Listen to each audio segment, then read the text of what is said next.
বাপরে যোগরানী,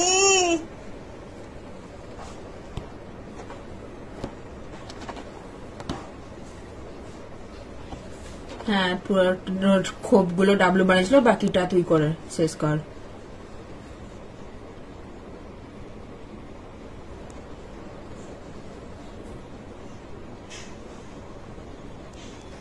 তুমি এখন কি পচা ঘাস না কালকের এরকম কেন দেখতে?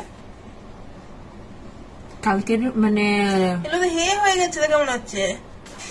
হ্যাঁ মানে কালকের যে আমি দিনে দিন ঘাস চেঞ্জ করি, কালকে যেটা শুকনো ঘাস সেটা এখানে পায়খানা করতে দিয়ে দিই, আবার ওদিকে টাটকা দিই। এর মধ্যে পায়খানাও আছে? এখন অব্দি করেনি। এগুলো তো হে হয়ে গেছে পুরো। ও তো এটা খেতেই ভালোবাসছে, ও ভেবেছে আমি ওকে এই ঘাসি দিয়েছি। বুঝতে পারিনি তুই ওকে বোকা বানিয়ে